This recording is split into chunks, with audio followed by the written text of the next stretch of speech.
Hi mga kabibilab, sa magandang araw na naman sa ating lahat. Yan, so impake na kami. Ba, nakapag-impake? Nakapag-ayos na. So, maya-maya ay aalis na kami. So, sasabay kami sa kanila, Kuya Ed. So, ang gamit nila ay ito, yung kotse. At kami naman ay magmumotor ni Eric.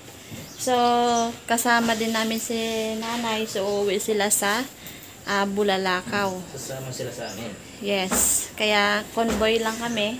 Pero ay, mauna tayo. Mga tayo. Mabilis ang kanilang sasakyan eh. Ano to eh? Bios. Kasi dadaan pa sila sa lugar ng kanyang beses. Yes. So, ihahatid pa ni Kuya Ed yung kanyang asawa doon sa lugar nila. So, maya-maya ay alis na kami. Ready na? Yan. Yun. Wow. Ganda-ganda naman ni Rai. Rai. Wow! Ganda eh. Wow! Sige. Tama ka, Bi? Dali. Wow, ganda. Ganda. Tabunan lang na. Wow! Oh, yun. Ikakarga na yung mga dalahin dito sa kotse ni Kuya Ed. So, ang daming dala kasi uuwi yung meses ni Kuya Ed doon sa lugar nila at doon muna daw magbabakasyon. Sa sunod na daw, pupunta sila ng Bulalakaw. Yan, so may baon pa sila nanay at kami din meron. Fully loaded.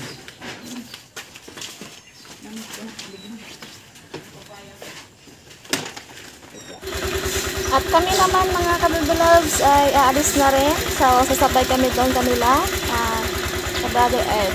Mukhang may iwan kami kasi ano yung sasakyan nila, mabilis. Yan. Yan sila. So, aalis na kami. Alis na kami.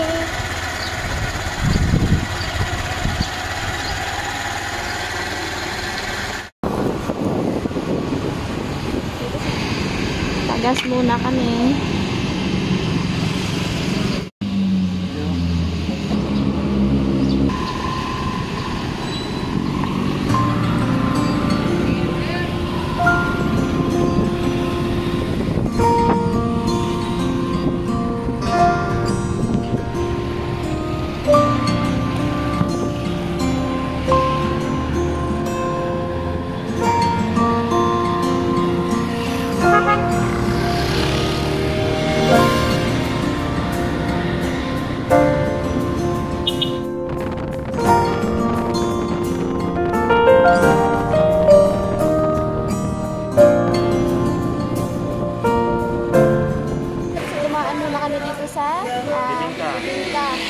Pasalubong namin doon sa mga pamangkin.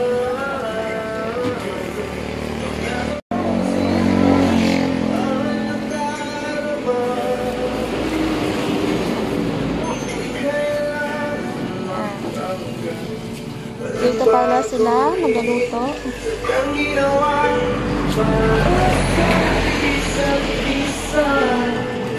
So nag-stop muna kami dito sa Malilong kasi mainit. So, kakain muna kami ng bibingka yung binili namin.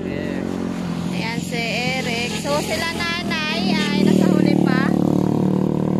At dinaanan pa ni ka-Brother Ed yung kanyang asawa. So, doon muna yun sa lugar nila. So, ito yung binili namin na pasalubong doon sa mga bata. Ayan, ito yung aming ipasalubong. Sa mga pamangkin. Mga pamangkin. Bibingka. Lagay natin dito. Natin kainin lang ngayon. Lagay natin dito sa... Hindi, ito lang. Ito lang ilagay mo. Ito lang. Oh. May kanin kasi. May baon din kami.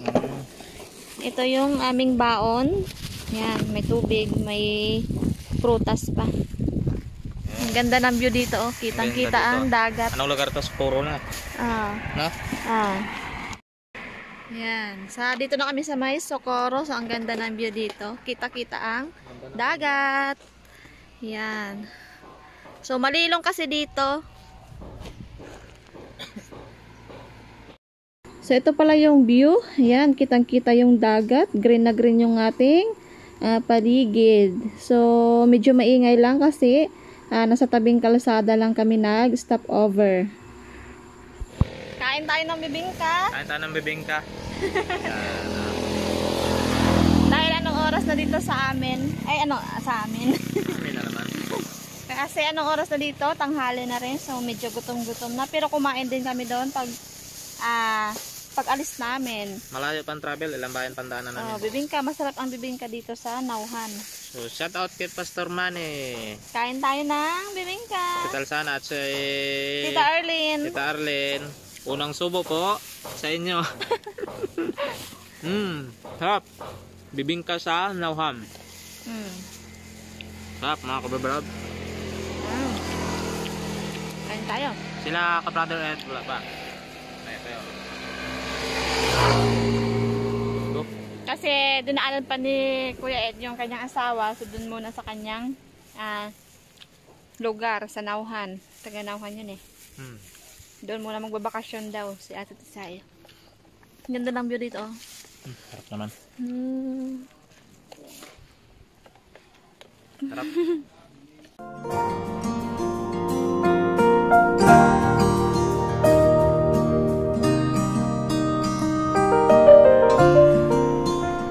Stop over na naman kami mga kabibalabs. Dito sa may puno. Dito sa may bungabong. Bungabong na to. Yung aming binilhan din ng mais. Doon lang banda yun sa Lang banda. So abangan namin sila ka-brother Ed. Kasi alas 12 na. Gutom na kapag dumirekta. Dito yan baka maglaglag. Kakain muna kami mga kabibalabs. Gutom na. 11:55 na. So sila nanay ay wala pa. Eating. Yan yung aming baon. Kaming munting baon. Kain kami dito sa puno. Dito sa Malilong. Lapit sa kalsada. Oh. Yan. Kain tayo. Oh, ikaw muna. Ikaw muna. Busog pa ako. Sige, busog ka? Sige, kainin ka lang muna ng ako. Discount kami sa restaurant. Wala nang Baon kami. Wala nang Sila nanay may baon din yun mga kabibilabs. May baon din yun. Kaso nag-chat sa amin, mauna daw kami. Kasi mahinay lang ang patakbo ni ka-brother Ed. Tsaka nagdaan pa sa Nawan. Yun. Alas 12 na, nagbagting na yung bell. Duty na.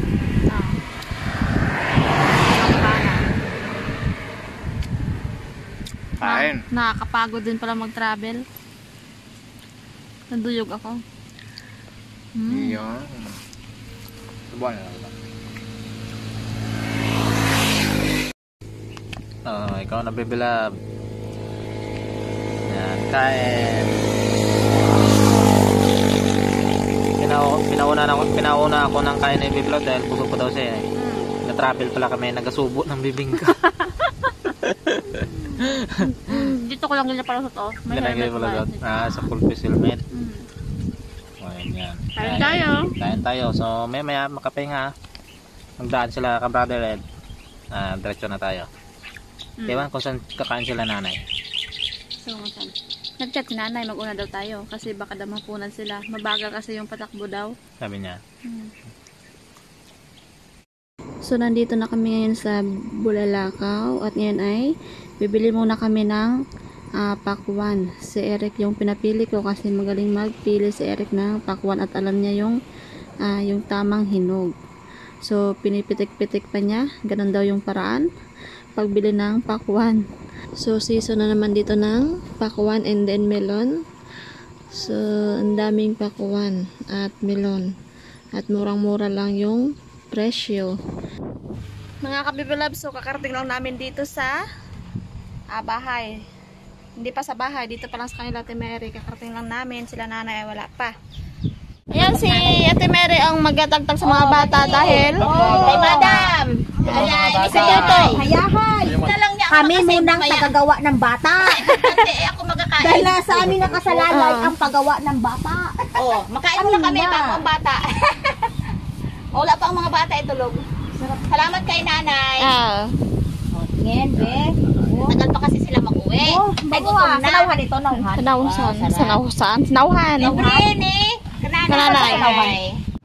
Ayan, so nandito na sila nanay. Kakarating lang. At ipapasok na nila ang kanilang kotse. So, kompleto pala dito. Dito rin sila Ate Mary, Lamisayahay at yung asawa niya. Wow, mabakalat din ka. Dito na kami ngayon sa bahay. Kanina doon pa kami sa bahay nila Ate Mary. So, ngayon ay nandito na. Dito na. Yan, nakakapagod pala mag-travel. Oras na para magpahinga. Yes. So, yung bibingka, si Ate Mary na yung mag-distribute sa mga bata. So, magpapahinga lang kami ni Eric. Matulog, nakakaantok talaga magbiyahe. Antok magbiyahe pag mainit. Pag mainit. So, at yun lang mga kapibalabs. Maraming salamat sa inyong walang sawang panunod sa amin. Antok. Antok. Bye-bye! Bye-bye!